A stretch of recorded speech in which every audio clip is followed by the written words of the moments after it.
Pedro y Pablo, dos de las figuras más influyentes en la iglesia primitiva, emergen como gigantes espirituales con trayectorias muy distintas, pero un mismo propósito: expandir el mensaje de Cristo. Pedro, originalmente llamado Simón, fue un humilde pescador a quien Jesús llamó Kefa, un característico arameo, estableciéndolo como un pilar de la iglesia. Su carácter impulsivo y pasión lo convirtieron en un líder natural entre los discípulos, pero también en alguien que necesitaba ser moldeado y corregido. Pablo, en cambio, tuvo un origen diferente. Un fariseo educado, celoso de la ley, cuya vida cambió radicalmente tras su encuentro con Jesús en el camino a Damasco. Su misión fue clara, como él mismo lo expresa en Gálatas. El evangelio que predicaba no venía de hombres, sino por revelación divina. Este contraste entre Pedro y Pablo, el uno un pescador, el otro un erudito, sembró la semilla para el conflicto que se desarrollaría posteriormente. Pero, ¿qué fue lo que realmente desencadenó el choque entre estos dos hombres de fe?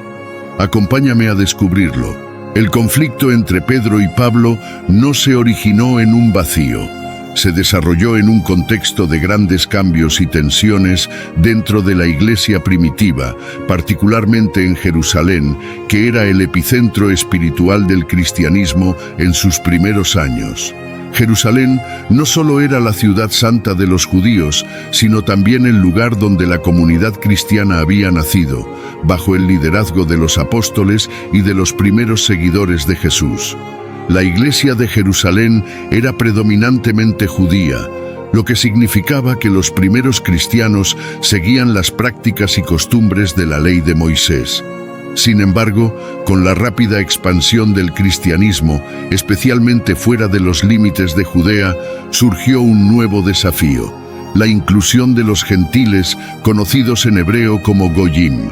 Estos no eran parte del pueblo elegido de Dios según la tradición judía y no seguían la ley mosaica, lo que generaba tensiones y preguntas sobre cómo debían integrarse en la comunidad de fe.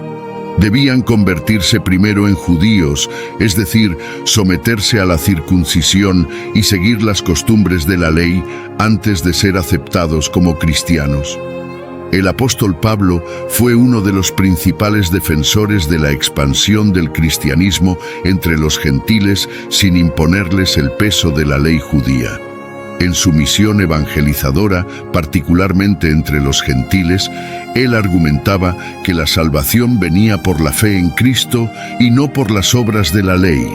En su carta a los Gálatas, Pablo declara: «Ni aun Tito, que estaba conmigo, siendo griego, fue obligado a circuncidarse».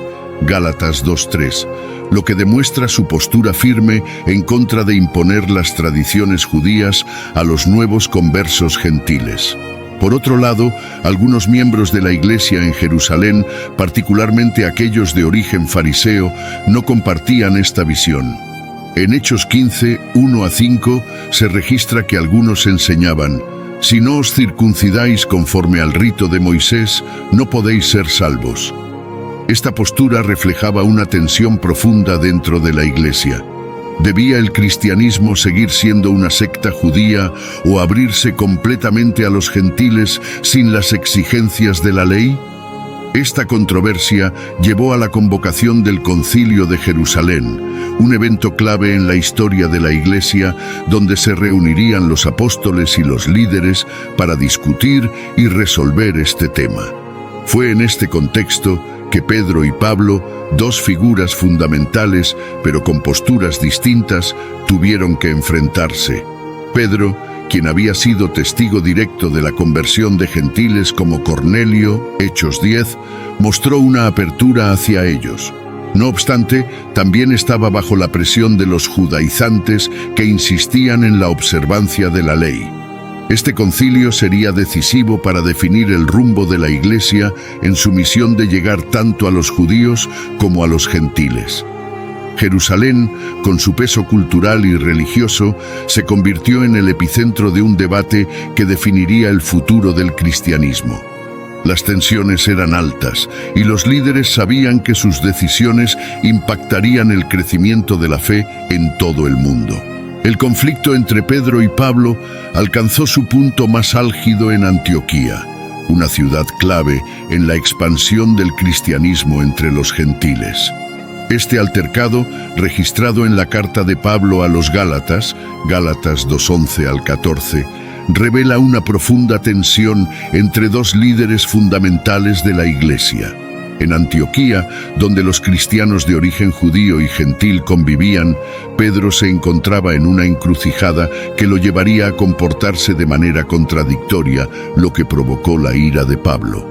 La situación se desarrolló cuando Pedro, inicialmente, compartía mesa y comida con los creyentes gentiles en Antioquía. Esto era un gesto significativo, ya que comer juntos simbolizaba la igualdad y comunión en Cristo, sin importar el origen étnico o la observancia de la ley mosaica. Sin embargo, cuando algunos cristianos de origen judío, enviados por Santiago, llegaron a la ciudad, Pedro cambió su actitud. Temeroso de la reacción de este grupo, que insistía en la importancia de las leyes judías, Pedro se apartó de los gentiles y dejó de comer con ellos. Esta acción dividía a la comunidad y sugería que, a pesar de la fe en Cristo, los gentiles eran inferiores a los judíos que seguían la ley. Pablo no permaneció en silencio ante este acto de lo que él consideraba hipocrisis, la palabra griega que se traduce como hipocresía.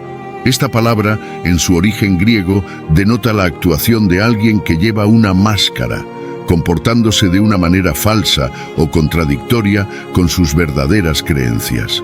Para Pablo, Pedro estaba actuando como un hipócrita al vivir como un gentil cuando no había judíos presentes, pero comportándose como un judío estricto cuando sí lo había, algo que ponía en riesgo la unidad y el mensaje central del Evangelio. En Gálatas 2:11 al 14, Pablo relata: «Cuando Pedro vino a Antioquía, lo resistí cara a cara porque era de condenar». Este enfrentamiento directo muestra la gravedad del problema. Pablo, conocido por su postura firme en cuanto a la libertad en Cristo y la salvación por fe, no podía tolerar que Pedro, una figura tan influyente, con su conducta, pusiera en duda el mensaje central del Evangelio. Para Pablo, la acción de Pedro implicaba que la salvación dependía de la observancia de la ley, algo que él había combatido durante su ministerio entre los gentiles. Las implicaciones de este conflicto eran profundas. Si Pedro, el apóstol a quien Jesús había dado una posición de liderazgo, no actuaba con coherencia respecto a la inclusión de los gentiles, entonces el mensaje del Evangelio corría el riesgo de ser distorsionado. Esta disputa no solo tenía que ver con las relaciones entre judíos y gentiles, sino también con el corazón del mensaje cristiano. La salvación es por gracia, mediante la fe en Cristo, sin necesidad de adherirse a las obras de la ley. El altercado en Antioquía expuso la lucha interna que enfrentaba la Iglesia en su intento de integrar a dos grupos con antecedentes culturales y religiosos muy diferentes. Mientras que Pedro parecía titubear en su conducta, Pablo se erigió como defensor de una visión clara y sin compromisos. En Cristo no hay distinción entre judíos y gentiles. Gálatas 3:28. Este enfrentamiento entre dos gigantes del cristianismo dejó una marca imborrable en la Iglesia, desafiando a los creyentes a vivir con integridad y coherencia, sin caer en la trampa de la hipocresía. El conflicto entre Pedro y Pablo no fue simplemente un desacuerdo personal. Representaba una crisis mucho más profunda que afectaba la unidad y el futuro de la Iglesia primitiva.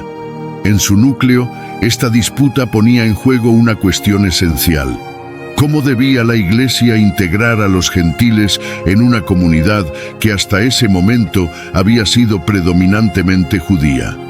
¿Debían seguir los gentiles la nomos, es decir, la ley de Moisés, para ser aceptados como parte del pueblo de Dios, o la gracia de Cristo era suficiente?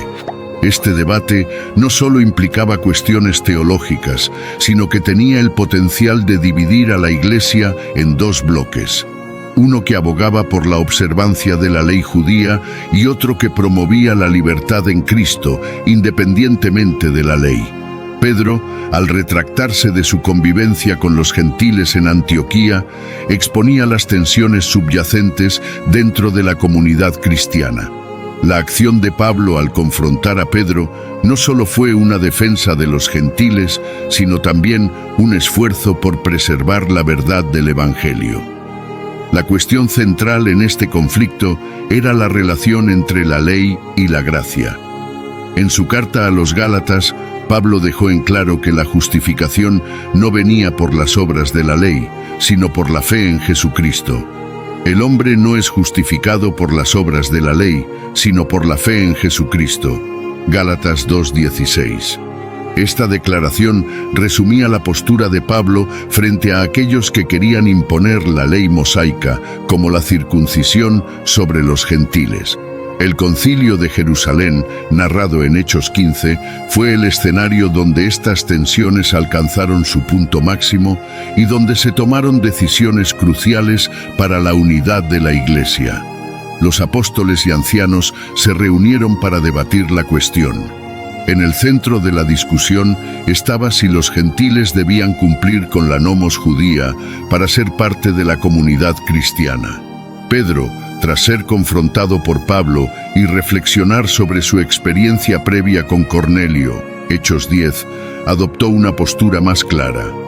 Dios, que conoce los corazones, les dio testimonio dándoles el Espíritu Santo, lo mismo que a nosotros, y ninguna diferencia hizo entre nosotros y ellos, purificando por la fe sus corazones.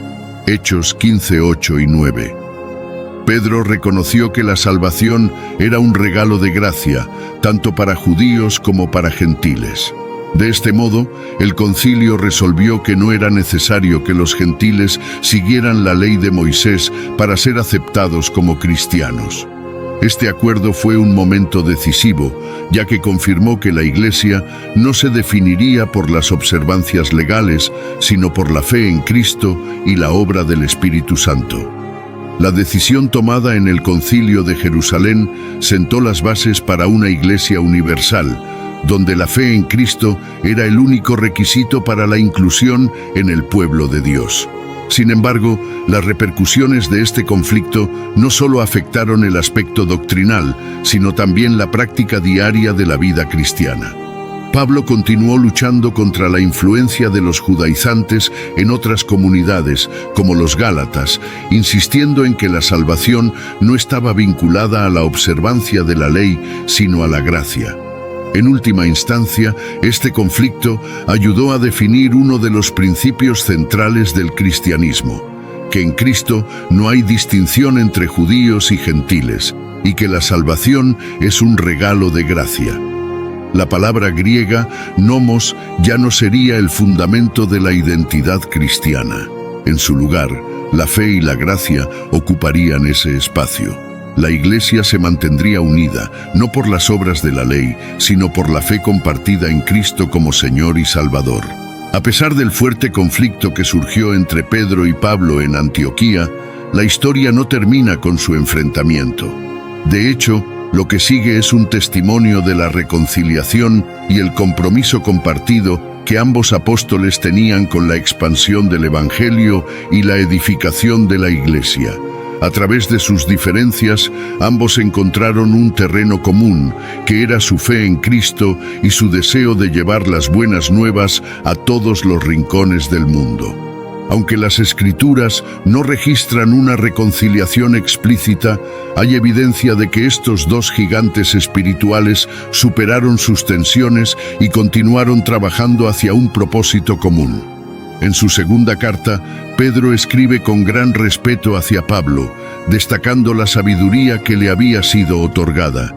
Y tened entendido que la paciencia de nuestro Señor es para salvación, como también nuestro amado hermano Pablo, según la sabiduría que le ha sido dada, os ha escrito. Segunda de Pedro 3:15. Este pasaje revela el profundo aprecio que Pedro tenía por Pablo, refiriéndose a él no solo como un compañero en la misión, sino como un amado hermano.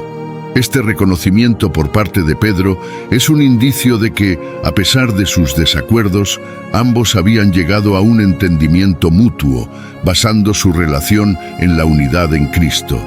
El término hebreo shalom, que se traduce como paz o bienestar, es más que una mera ausencia de conflicto.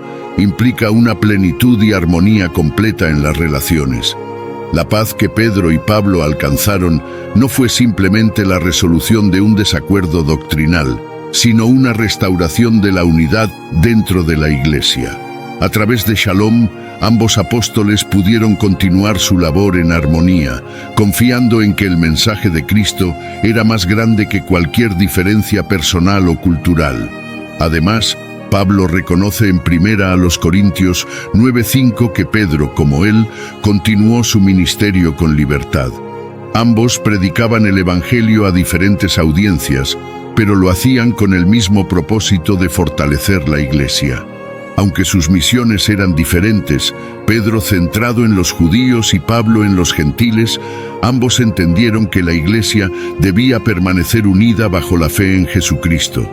El legado de Pedro y Pablo no solo reside en su gran obra misionera, sino también en la capacidad de superar divisiones y permanecer comprometidos con la misión común de Cristo.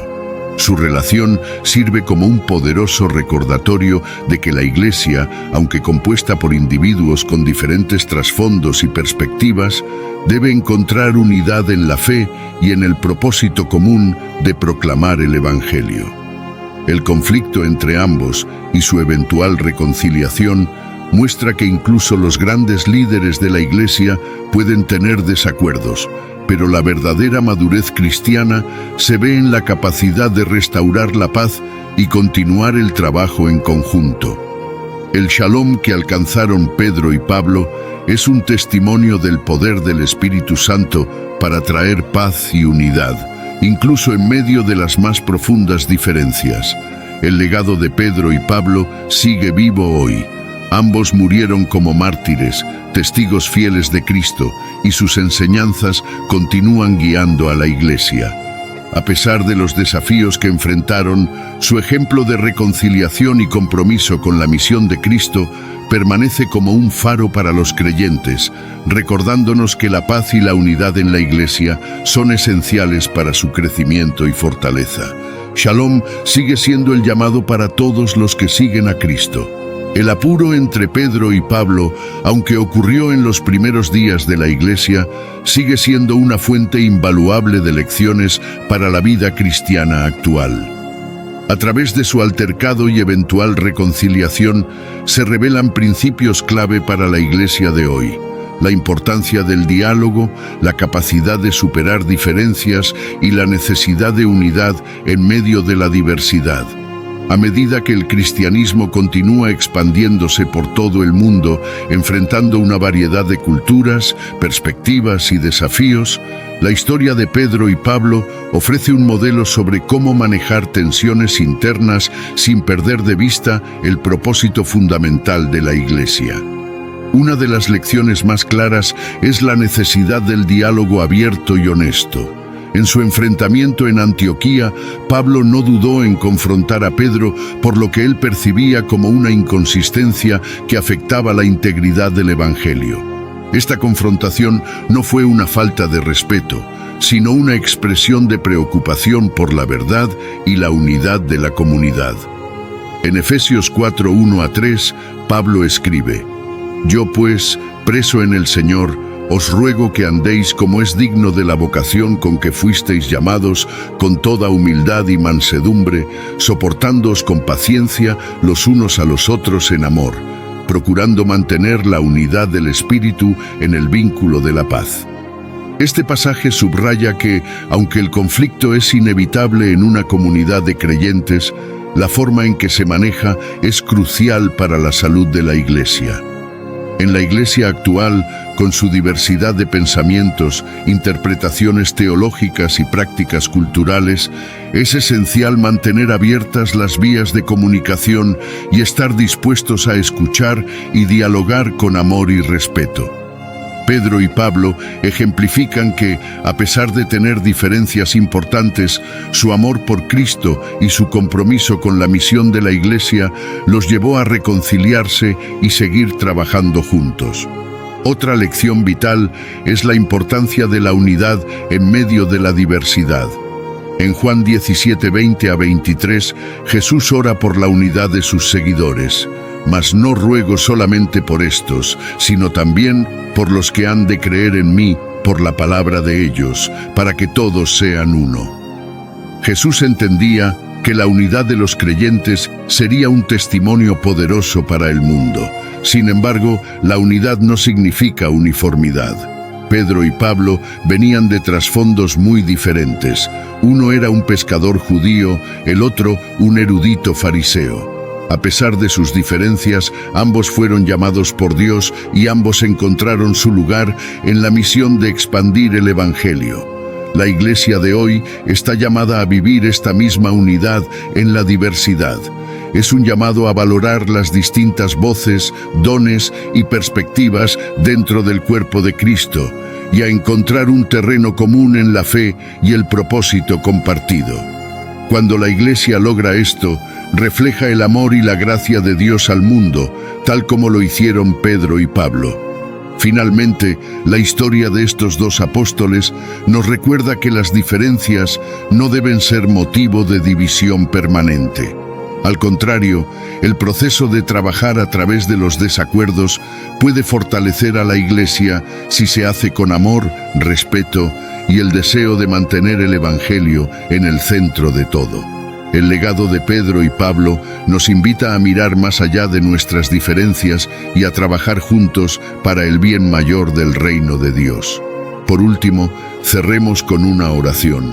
Señor, te damos gracias por la profundidad y la riqueza de tu palabra, que nos guía y nos revela tu verdad. Te pedimos discernimiento y comprensión mientras estudiamos las Escrituras para que podamos acercarnos más a ti y comprender mejor tu plan para nuestras vidas. Ayúdanos a ver con claridad las verdades que nos has revelado y a mantenernos firmes en nuestra fe. Que tu Espíritu Santo ilumine nuestro entendimiento y nos lleve a un conocimiento más profundo de ti. En el nombre de Jesús, nuestro Salvador y Señor, oramos. Amén. Que este análisis nos inspire a seguir buscando, aprendiendo y creciendo en nuestra relación con Dios, confiando siempre en su guía y sabiduría. Para conocer aún más temas bíblicos, mira nuestra lista de videos publicados. Descubrirás cosas maravillosas e impresionantes como las que miramos hoy. Para concluir, queremos agradecerte por el apoyo que nos has brindado. Bendiciones para ti y tu familia. Si te sorprendió la temática de este video, imagina el video que aparece en la pantalla. Haz clic en él y descubre lo que la Biblia dice sobre Jesús y Miguel. ¿Identidad compartida? Descubre la verdad bíblica. Deja en los comentarios tu opinión sobre el tema del video, siempre respetando la opinión de los demás. Si este contenido fue valioso para ti, te pido que me apoyes con tu suscripción para que no te pierdas ninguno de nuestros próximos videos. Comparte este video con familiares y amigos. Esto ayuda a que el video llegue a más personas. Juntos podemos iluminar más mentes y expandir nuestro entendimiento. Te esperamos. Gracias por acompañarnos y que Dios los bendiga.